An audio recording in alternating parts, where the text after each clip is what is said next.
you, Bill. Good morning, and welcome to Unity of Orange County. We're glad that you decided to join us today, or you might be watching this a little bit later, but we're glad that you've tuned in.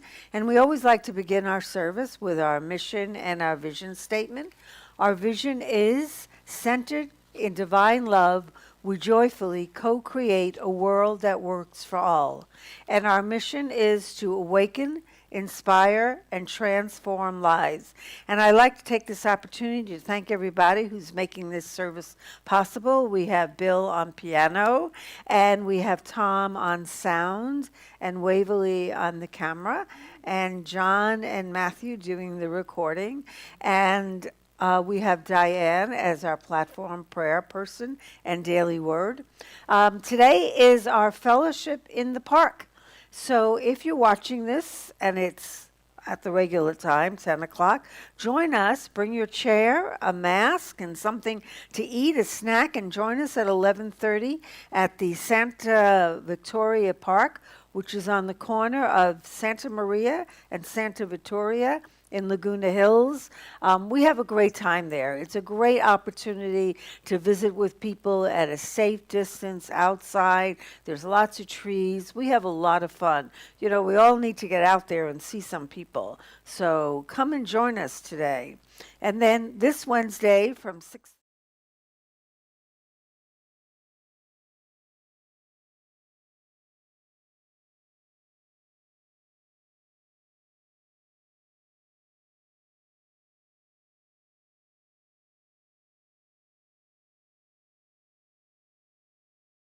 meeting number is 862-3646-8138.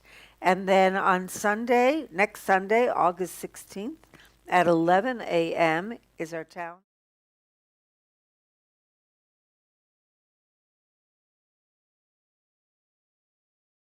And in our announcements that come out. And remember that if you're buying stuff on Amazon, and if you're like me, you're probably buying a lot of stuff on Amazon, remember instead of going to Amazon.com to go to SmileAmazon.com and pick Unity of Orange County. And while you're shopping, Orange County, we get a little bit of whatever you spend. And don't forget to hit the like button on our video, and if you haven't already subscribed to our channel, to do so. And now I would like to introduce Diane to lead us in the daily word and meditation.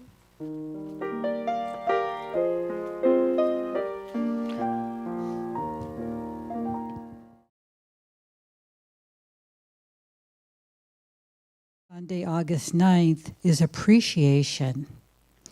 I am grateful for the good in my life.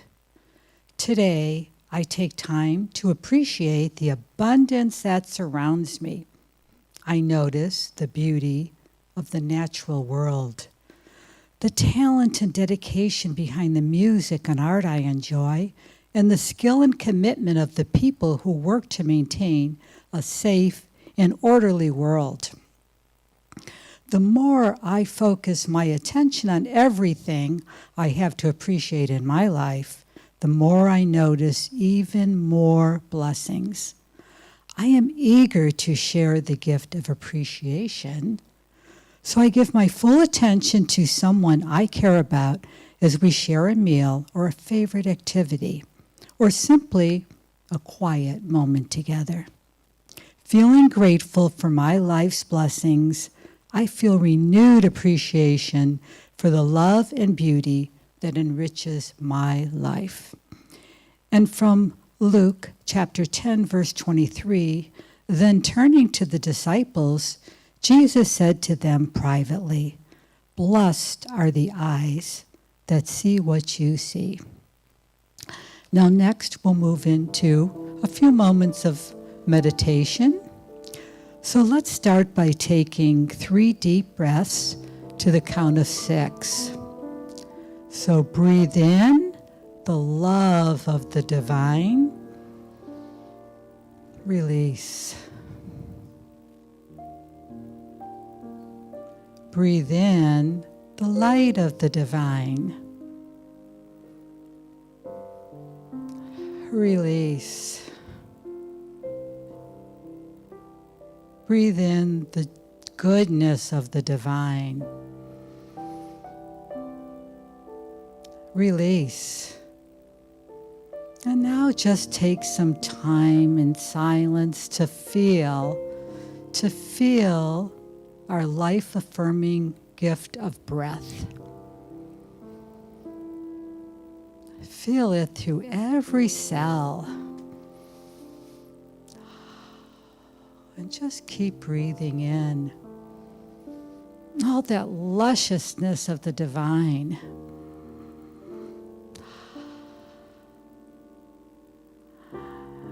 Now let's focus on appreciation.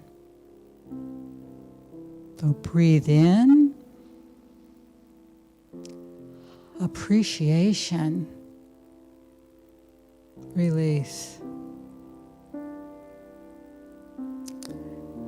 Breathe in appreciation for everything around us right at this moment.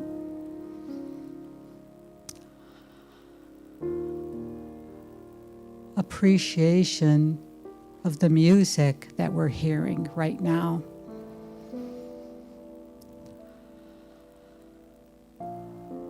Appreciation for all the beauty in the world, all the goodness.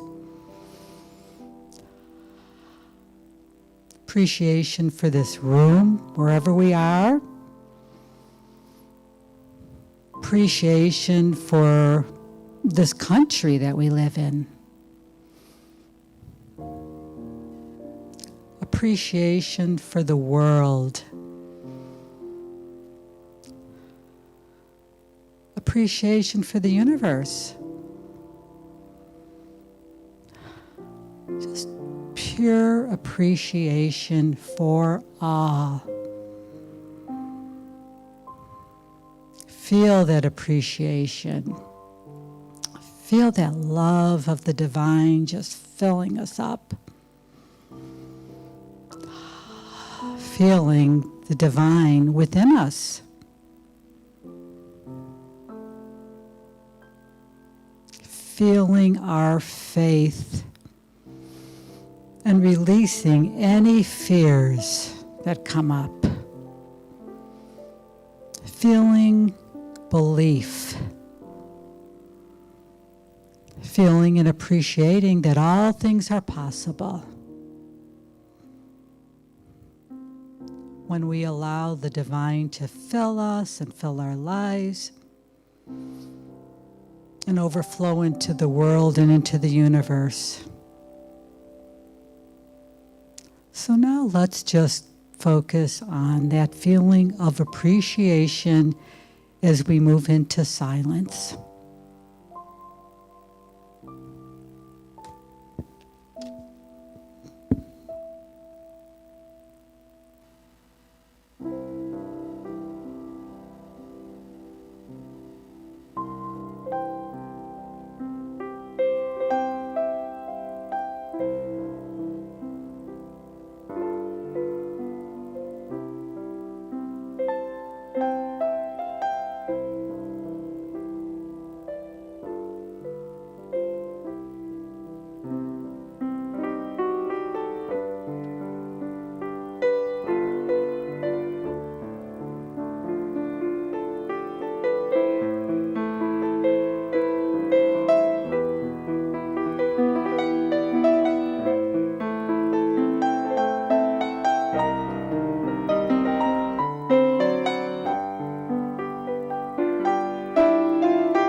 Thank you, Bill. That was beautiful. Thank you so much. So last week we talked about living life and the power of life, but today we're going to continue with that a little bit. And the topic is use it or lose it. So if you've ever had a broken bone or had any kind of surgery in any part of the body, you know that when you don't use something, after a while you lose it. You lose the ability to do it. And so it's important for us to make sure that we're constantly using everything that we've got. So back in March, I had hip replacement surgery. And as soon as that surgery was done, I had to get out of the bed and start walking and had to have physical therapy. And they sent me home with physical therapy and also with instructions to walk, because they said the only way I could get the use of my hip again was to use it. So we know that this is true about the human body, but it's also true about every aspect of our life. So there is a parable in the Bible which I love, but I have to tell you, lots of things in the Bible are a little difficult because we read it, and when we read it literally, we think this is the reason that people have trouble with religion or have trouble with God. So we're going to read a parable. I'm going to read a parable, and it's called the parable of the talents. And it's definitely one of these parables that people wonder why they would want to believe in God. So it says, "For it is if a man going on a journey summoned his slaves and entrusted his property to them. To one he gave 5 talents, to another 2, to another 1, to each according to his ability. Then he went away. The one who had received the 5 talents went off at once and traded them and made 5 more talents. In the same way, the one who had the 2 talents made 2 more talents. But the one who had received the 1 talent went off and dug a hole in the ground and hid his master's money. After a long time, the master of those slaves came and settled accounts with them. Then the one who had received the 5 talents came forward, bringing 5 more talents, saying, 'Master, you handed over to me 5 talents. See, I have made 5 more talents.' His master said to him, 'Well done, good and trustworthy slave. You have been trustworthy in a few things. I will put you in charge of many things. Enter into the joy of your master.' And the one with the 2 talents also came forward, saying, 'Master, you handed over to me 2 talents. See, I have made 2 more talents.' His master said to him, 'Well done, good and trustworthy slave. You have been trustworthy in a few things. I will put you in charge of many things. Enter into the joy of your master.' Then the one who had received the 1 talent also came forward, saying, 'Master, I knew you are a harsh man, reaping where you did not sow, and gathering where you did not scatter. So I was afraid, and I went and hid your talent in the ground. Here you have what is yours.' But his master replied, 'You wicked and lazy slave. You knew, did you, that I reap where I did not sow and gather where I did not scatter? Then you ought to have invested my money with the bankers, and on my return I would have received what was mine with interest. So take the talent from him and give it to the one with 10 talents. For to all those who have, more will be given, and they will have an abundance. But from those who have nothing, even what they have will be taken away. As for this worthless slave, throw him into the outer darkness, where there will be weeping and gnashing of teeth.'" So if you were to read this literally, you would really wonder, why Jesus was even talking about this. I mean, here we have this master, and we know that metaphysically, anytime we see master, father, any of these type of figures in the Bible, that represents God. So here God gives three people these talents, and talent at this time was money, but it could be money, it could be gifts, it could be anything. It could be assets that we have. He gives one 5, he gives one 2, and he gives one 1. And then the one who has 5, he goes ahead and he invests it. So God is really happy with him. The one who has 2 invests it. And again, his master, God, is really happy with him. The one who had 1 didn't invest it. So for me, I figured the one that got 1 had a resentment.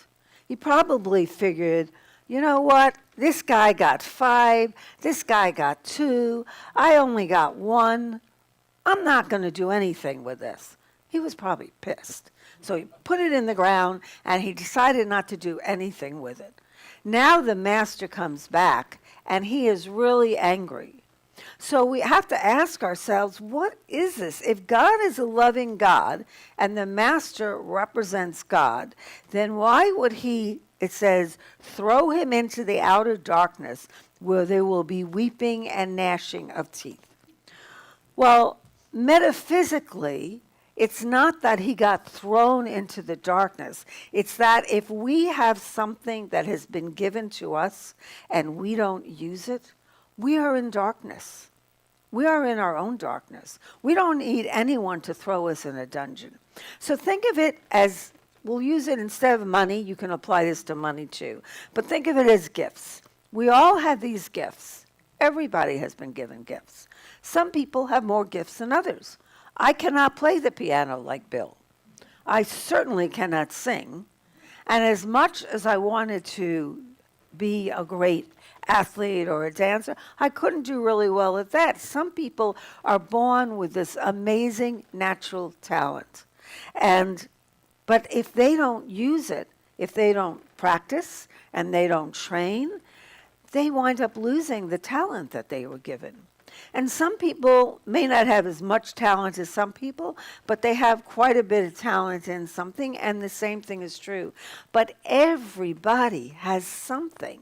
And even the one who had 1 had something. And if we don't use the gifts that we are given, we lose those gifts. And the gifts don't have to be any big thing.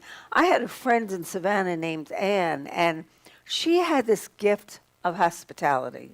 She was this fabulous hostess. Now, I have to tell you, she wasn't a good cook, but she had this great apartment, and everyone loved to go there. So all the parties were at Anne's place, and she made everyone feel great, and we just loved going there. And everyone would bring food, and we would have a potluck, and that way everyone would have something to eat. And she would have all these parties. But see, she was using the gift that she got. And not only did she bless all the people that was there, but she was blessing herself. Because when we give from our talent, not only are the receivers blessed, but we are blessed. I had another friend in Miami. Her name was Jane. And Jane was a single mom, and she was a full-time student. And she had very little income. They lived in a small apartment. She didn't even have a car. And the only income she had was the money she got for going to school, with a little bit because she had a child. And so she didn't have money to spend on gifts or things like that. And a friend of ours had given birth. And so Jane could not afford a baby gift. So what she did is she made up this certificate. And the certificate was for 5 hours of babysitting service by Jane. Well, the mother, if you're a mother out there, you know that when you have a baby, 5 hours of someone watching your kid is a fabulous gift. Even if you do nothing but sleep, and not have to worry about the kid. So when we give of our gifts, whatever they are, we are blessed and the receivers are blessed. And another thing that happens, we get more of the same. So I have another friend who had so much work one day to do, he was just beyond himself. He couldn't figure out how he was going to get everything done. And so he was in a really bad place. And then a friend called up and asked him to come over and help him. He had a project he was working on. So my friend left his stuff and he went and he helped this friend. And he spent all day there helping him and working on this stuff. Well, an amazing thing happened.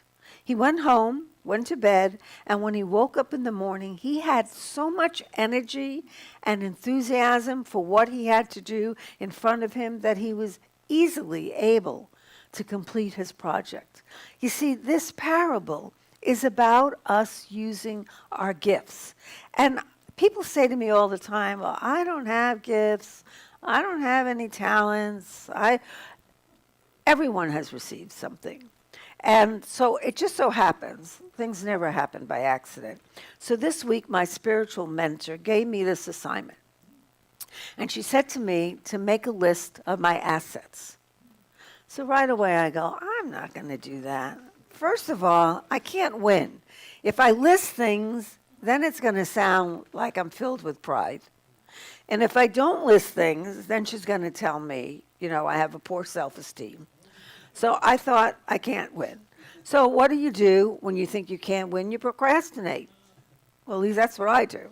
So I procrastinated. And then one morning I woke up at some ridiculous time in the morning, and I thought, now I was half asleep. I thought, well, I might as well do this because I'm so out of it.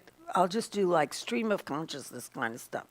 So I started writing, and I wrote what I thought was this really long list, and I sent it to her. And an amazing thing happened. She sent me back a thing, and she said, well, that's really good, but you also have all these. And she listed 6 more. And I'm like, and here all my life I thought, I never got anything. The whole world got all these gifts, and I must have been at the end of the line when they were being handed out. But what I realized by doing this assignment is that we all have assets. We all have positive traits. We all have things that we can offer. It might be something as simple as being a good listener. But when someone is going through a difficult time, what they need more than anything is someone to listen to them. And it might be the gift of baking, where maybe they can make some cookies and bring it to a neighbor. But it doesn't matter how much talent we are naturally blessed with. If we don't use that talent, we are basically saying, we're just not being grateful. Have you ever given a gift to someone and they weren't grateful for the gift? I have. It was a kid. I'm not going to mention who it is. So I gave this child this gift. It was a Lego set. I knew they wanted Legos. But I guess he wanted the big Legos. And I could only afford a small Legos. So I gave him this Lego set, and he goes, is that it? I wanted the big one. Well, you know how I felt? First of all, I wanted to take the gift, just like the parable. I wanted to take the gift away from him and give it to someone else. I mean, it was just so unbelievable. So we have to take these gifts and use them. So I love sport movies.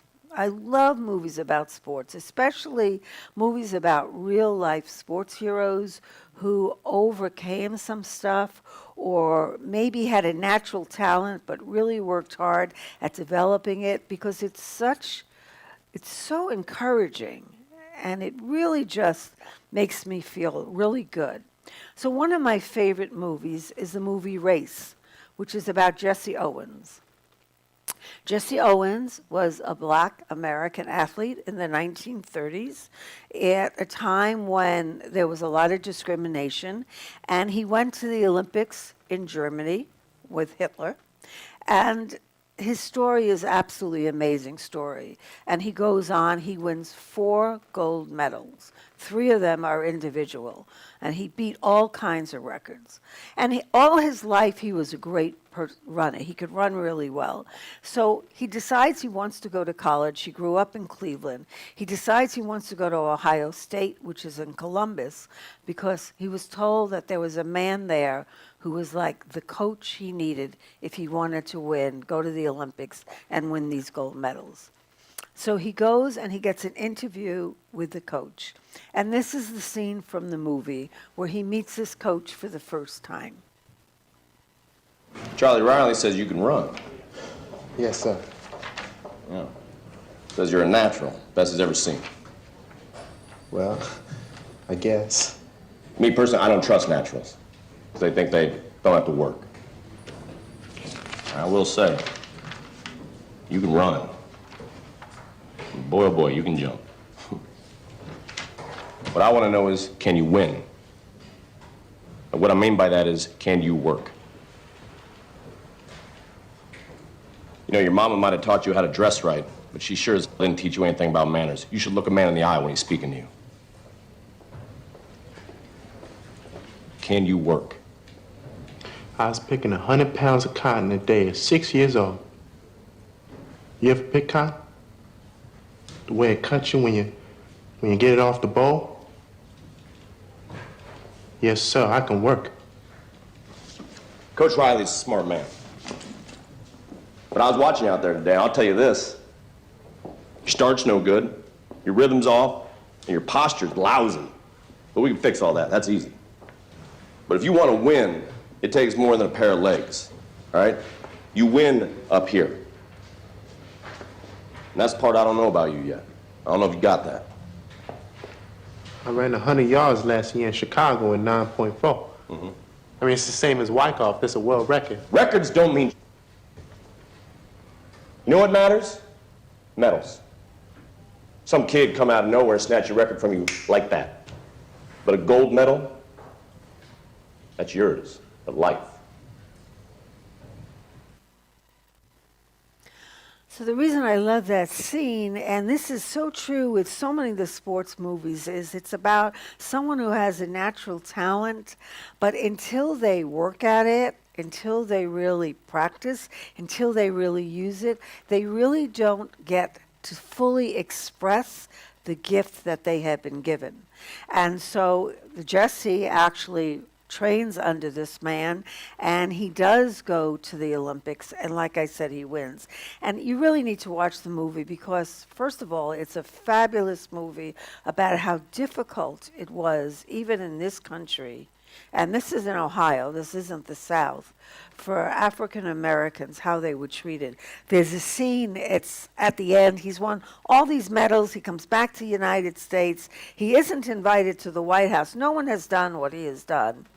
And he's going to a dinner with the coach, and he's got his wife, and the coach is with his wife, and they're having this dinner in this hotel in his honor.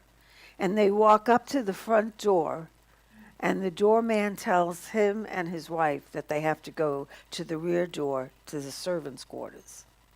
And they say, but the dinner is for them, for me.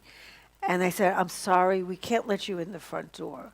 So here is this man who has won 4 gold medals for the United States, who came home, they had a ticket parade and everything for him, and yet he can't walk through the front door of this hotel to his own honorary dinner. It's a really powerful movie.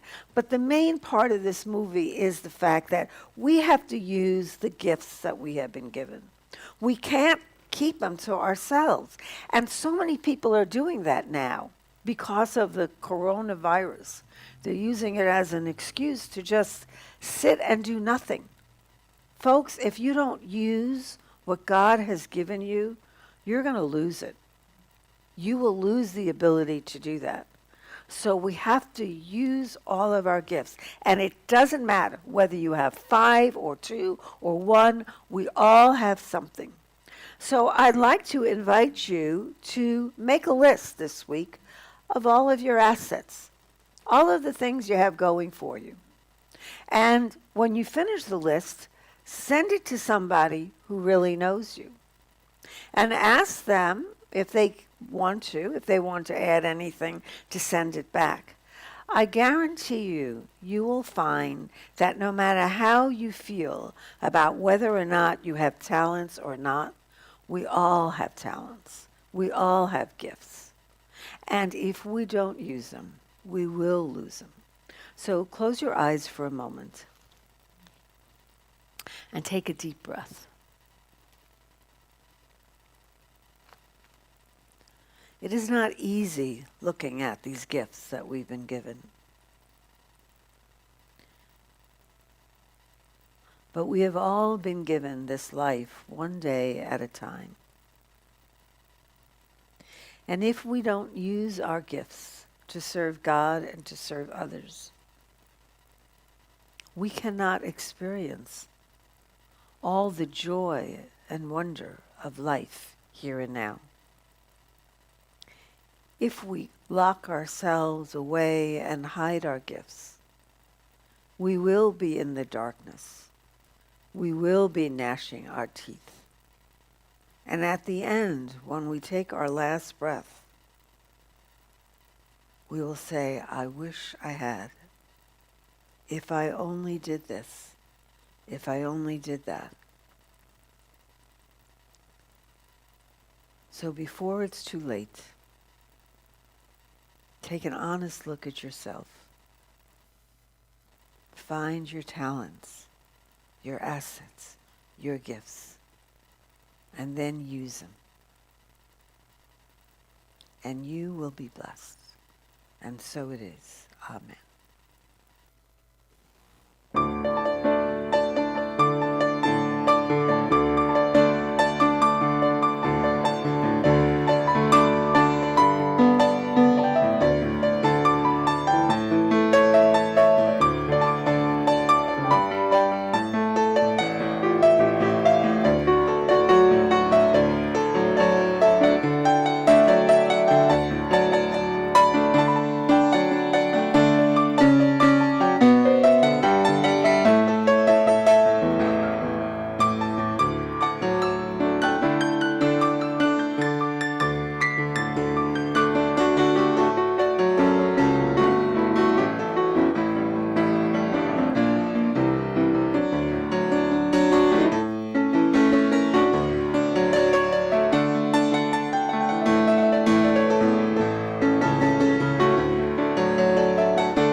Thank you, Bill. Thank you. So every week we like to go over the 5 basic principles that we believe in here at Unity. And so we're going to do it this week as well. Number 1 is God is all good and active in everything, everywhere. And 2, I am naturally good because God's divinity is in me and in everyone. And 3, I create my experiences by what I choose to think and what I feel and believe. And 4, through affirmative prayer and meditation, I connect with God and bring out the good in my life. And 5, I do and give my best by living the truth that I know I make a difference. And one way we make a difference is by giving, the law of giving and receiving. And I want to say the church really appreciates all the gifts that you give us. We wouldn't be able to be here and do this if it wasn't for that. And we try and make it easy for you to give us these gifts. So one way is texting. You can text 77977, and in the message, put Unity of OC Give. You can go on our website. You can download our app. You can mail it to us. We try and make it easy for you. Whatever you can send it by pigeon, carrier pigeon. We don't care, as long as the carrier pigeon knows where we are. And we're just very grateful for any gifts that you give us. And so, thank you for giving it to us. Also, if you are watching this live, grab your chair, grab your mask, grab something to drink, and join us at the park. I'm telling you, we have a great time. It's a beautiful little spot. We love being there, and we hope that you will join us there. And remember to like us and subscribe to our channel. And now let us close with our prayer for protection. The light of God surrounds us. The love of God enfolds us. The power of God protects us. The presence of God watches over us. Wherever we are, God is, and all is well. Thank you, God. And thank you all for watching, and have a wonderful week. God bless.